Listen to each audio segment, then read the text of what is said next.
Okay, so when you're making an academic presentation, like most presentations to be honest, there are three things that people need to know. First off, they need to know why you did what you did.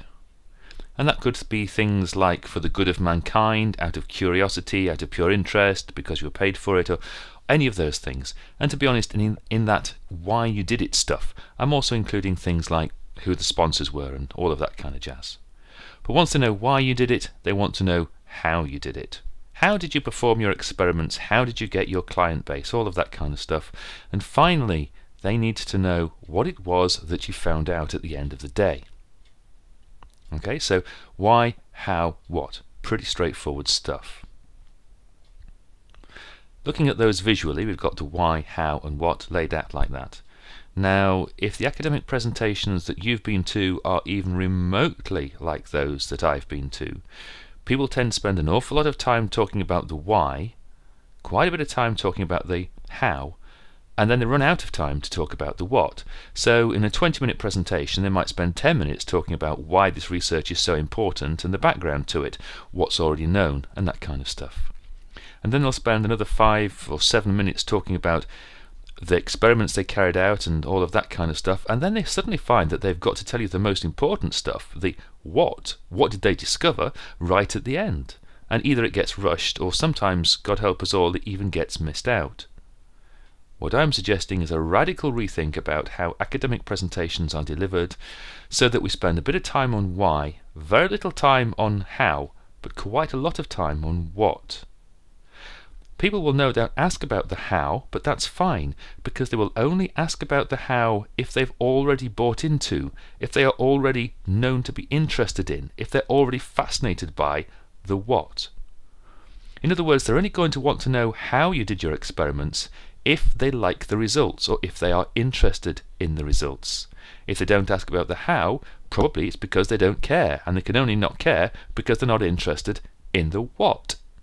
If they do ask questions about the how, that's fantastic.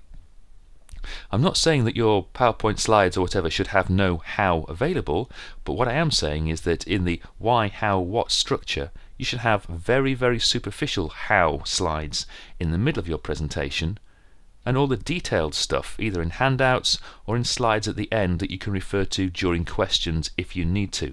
Remember that people are not going to ask you how questions unless they already care about the what. So we have 7 minutes on why, 7 minutes on what, and just a few minutes in the middle to cover the how. What this means in terms of your slide deck design is that you might start off with, let's say, half a dozen slides about why you've done what you've done, by the end of which people should know who's paid for it, what the previous research showed, why this research is important, and so on. And then you have 3 fairly superficial, if you like, in inverted commas superficial at least, how you did it. And that could be something as superficial as I used this technique or I used that sampling frame. Then you move on to what you found, and this is where you want to spend the majority of the time of your presentation so that people really get to grips with understanding what the results are of your research. That's the end of your guts of your presentation. You then wrap it up, and then you take questions.